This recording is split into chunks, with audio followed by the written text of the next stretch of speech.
going on, everyone? Welcome back to 757 History.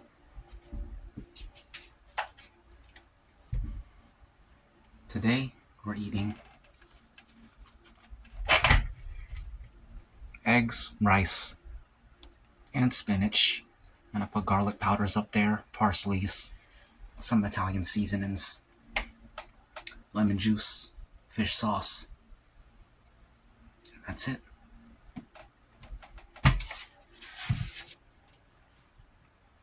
Looks pretty great. Today's Monday. Hope y'all start the week off right. I hope we all start the week off right.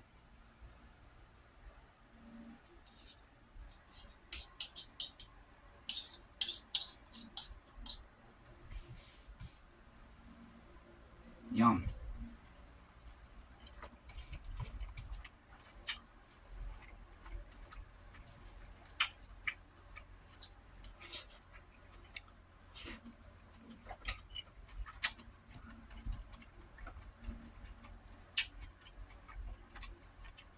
Very nice.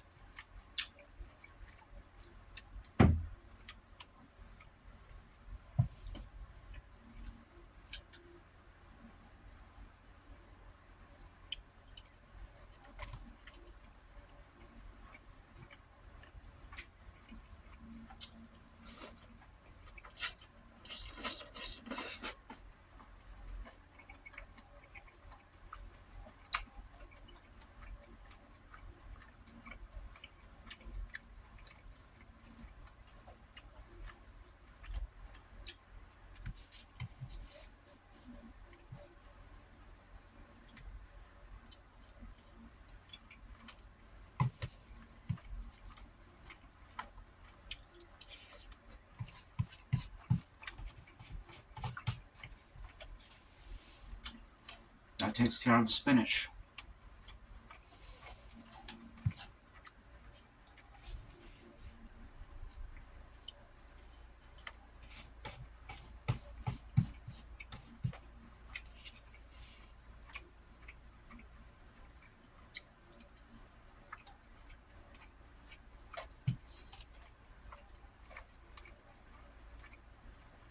I got coffee here. No water, because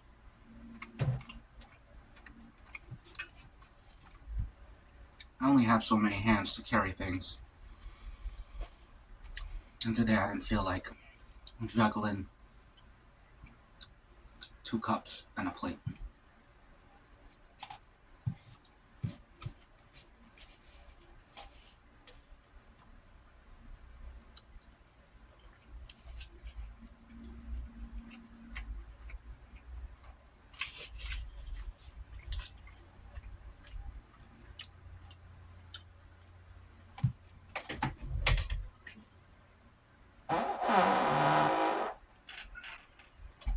Pardon.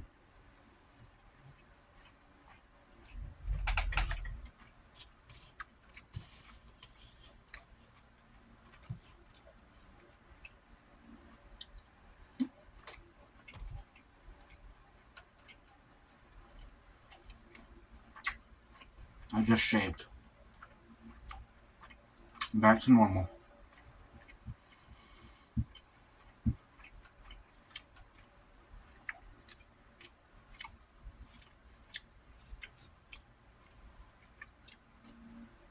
Here's to starting the week off right.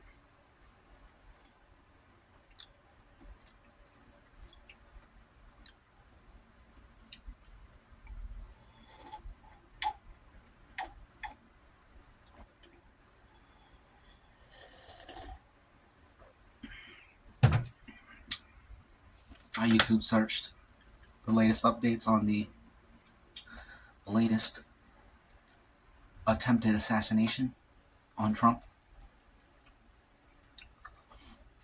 Apparently they released another video footage, and it's in color and higher quality, but it looks like the same angle and the same camera of the footage that was blurry and black and white before. So I don't understand why you got the blurry footage first and then you got the high quality footage from the same exact camera. That don't make no sense to me. Are these cameras sitting right next to each other, or did they doctor the first footage that they put out? Maybe it was like the higher quality footage is how it's supposed to look, and then when they put it out, they put a black and white filter and a blurry filter on it. That don't make no sense to me. Anyways, the high quality footage, excuse me, it don't make no sense. The dude was running at the agent, and the agent was shooting him as he was going by, and the dude didn't get hit by any of those bullets. And then he walked into this room, and then one of the canine dog, one of the sniffer dogs, followed him into the thing, but then the dog handler didn't follow him. The dog was like trying to get in there, and the handler was holding the dog back. You can see the tension in the leash.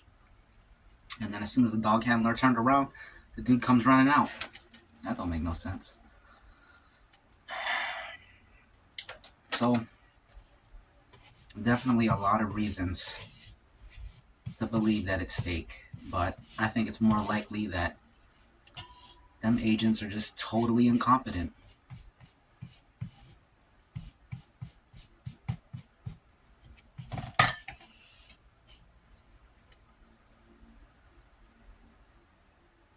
You can't really over-exaggerate how incompetent they were. After you look at the footage, it's like, dang, how did you miss him with all 5 of them shots? Don't make no sense to me.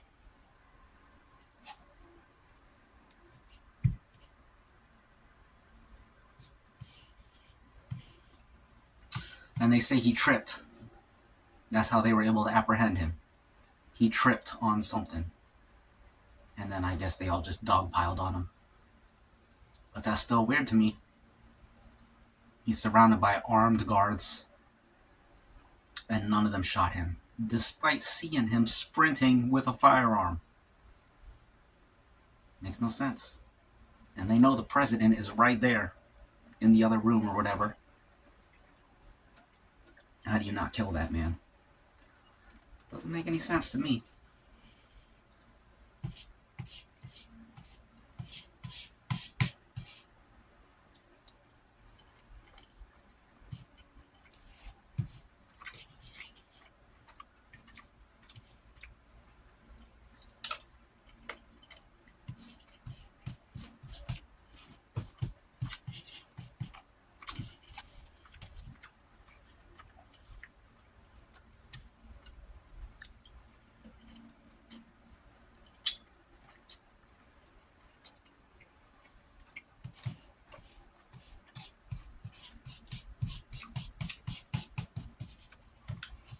Personally, I don't think it was fake.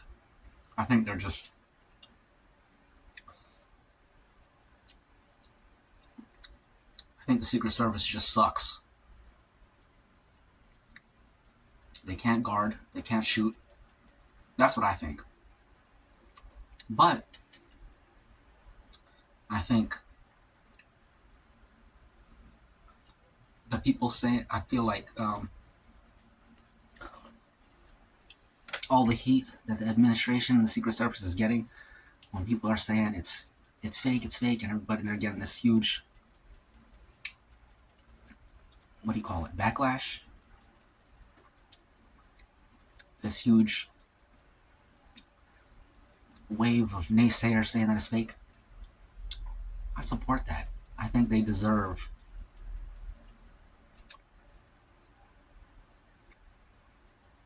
to get that kind of heat, because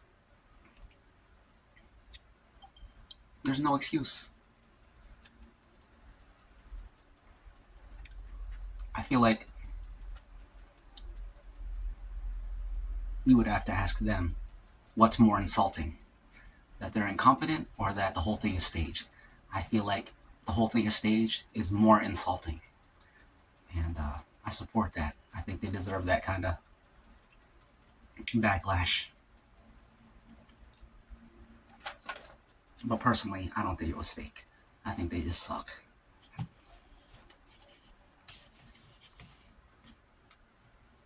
They suck so bad that they deserve to be called fake and staged.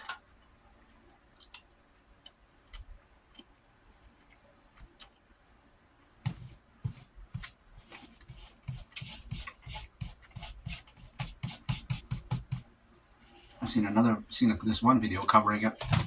This dude who had a different take,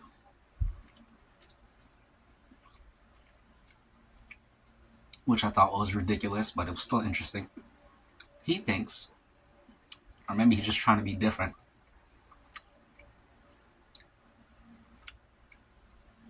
that the shooter didn't intend to assassinate Trump.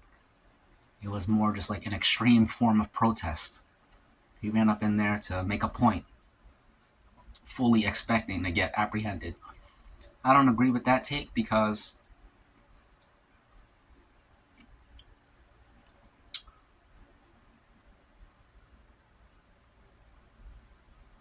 if you run up in there with guns, you're not expecting to be apprehended. You're expecting to get shot up. You're expecting to succeed or die. Actually, you're probably expecting both. You're going to succeed and then you're going to die. So I don't think that was a protest at all. I think he was a serious man on a mission. Excuse me. And yeah, that's what I think. I think he went in there prepared to lay down his life, and I think they should have obliged him.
And that's the mukbang.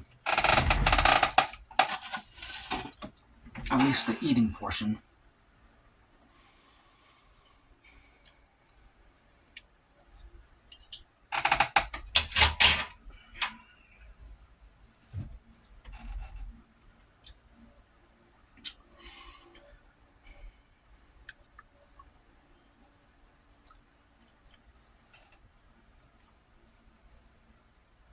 Cheers to Monday.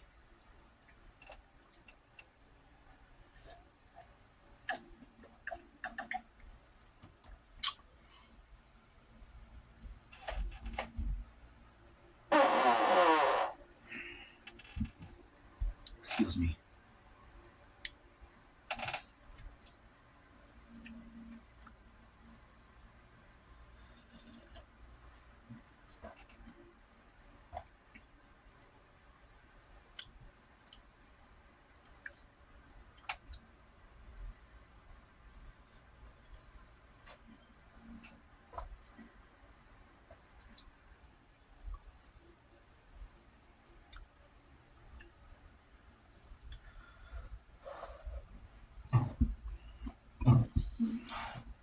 Excuse me.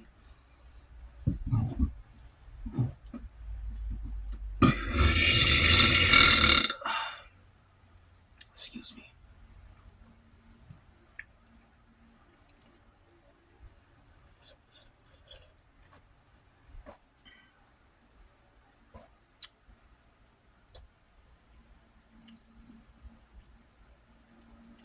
YouTube was, you know how YouTube, maybe it doesn't do this for you, but sometimes YouTube recommends me movies. You know how they have full movies on YouTube? Shows up in the recommended sometimes. They were recommending me, I watched Soldier from 1998. It's a Kurt Russell sci-fi movie. Excuse me. I vaguely remember it. I never saw it, but I think I remember seeing previews or commercials or something back in the day. So I bookmarked it. It seems like something to watch at some point.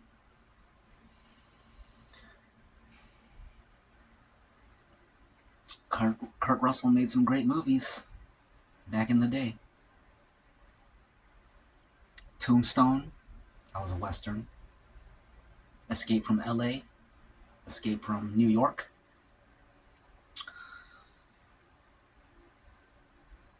I think he was in The Hateful Eight with Quentin Tarantino, directed by Quentin Tarantino. That's more recent though.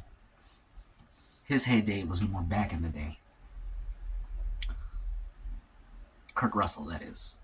He was also in Executive Decision. I believe he played the president in that one. Steven Seagal was in that movie. He got killed off like within the first 15 minutes. John Leguizamo was in that movie.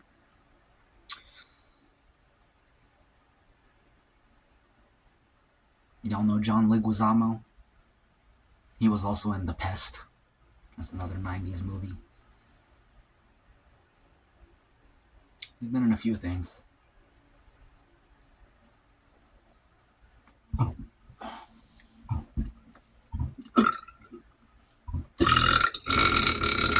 Excuse me. Excuse me. Tombstone, that had Val Kilmer in it also. It also had Michael Biehn. Michael Biehn played Kyle Reese in the Terminator, the first Terminator movie. Michael Biehn was also in The Rock from 1996. And in The Rock also had Sean Connery and Nicolas Cage.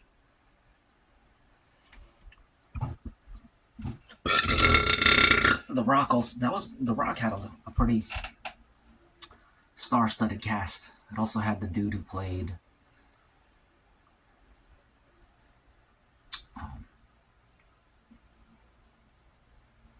was it Candyman or Sandman?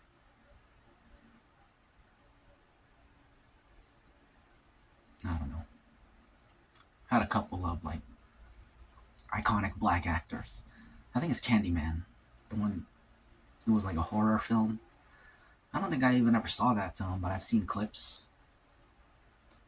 Particularly the one where he's like swarmed by bees, and I think bees even come out of his mouth. And they actually did that for real. Yeah, that was like an interesting piece of trivia. That was filmed with real bees, and the dude was scared of bees, and he only agreed to do it. He would only agree to do it if they had it on contract that he would receive like X amount of dollars per sting. I don't know if it was $100, $500, or what, but it was a good amount of money, and he got stung a lot, so he made a good amount of money off that one scene. Good for him.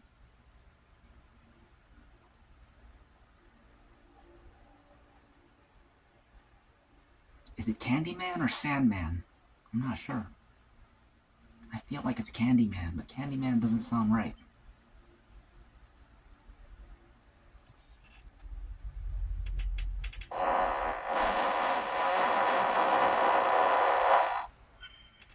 Excuse me. Michael Biehn was also in. Excuse me. He was in this movie called Twin Dragons or Double Dragons, or maybe it was American Dragon. There's a whole lot of films from the 90s with dragon in the name, and a lot of them have nothing to do with each other, so the titles get pretty confusing. But Michael Biehn was in that movie. He played a rugged cop who gets paired up with a Korean cop. They're doing like, I think they're investigating triads or something.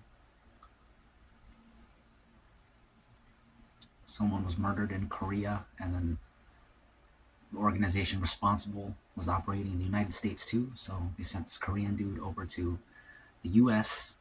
paired him up with a New York cop, I guess. Maybe it was an L.A. cop, I'm not sure. That was a decent film.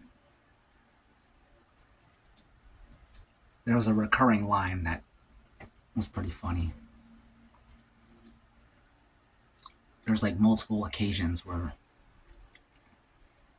Michael Biehn is leading the Korean dude around, and like the other American cops or whatever, or Michael Bihn's friends or whoever, go to like a boxing gym, and I don't know, I can't remember exactly, but there's multiple occasions where they refer to the Korean dude as Bruce Lee. They're like, "Who's Bruce Lee?" And the Korean dude is like, "Bruce Lee is Chinese. I'm Korean." And then they're all like, "Okay, okay."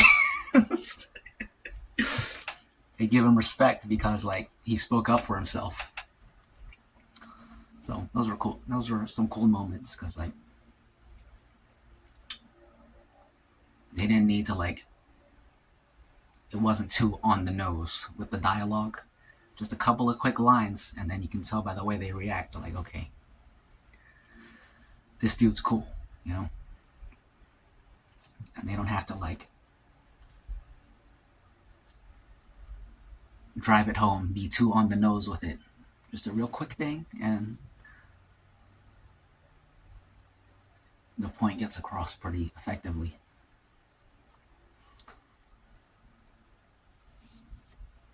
Cheers.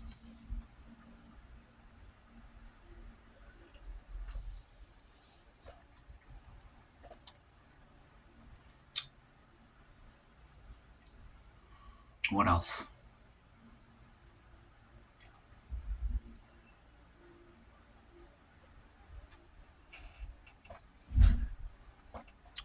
One sip left.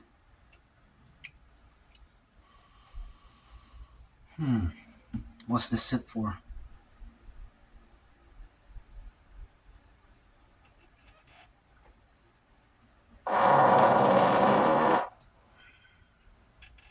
Excuse me. This sip is for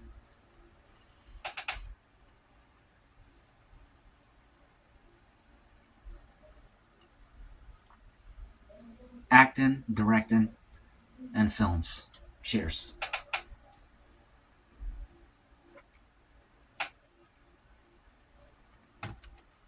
And that's that. I need a new outro. What's it gonna be?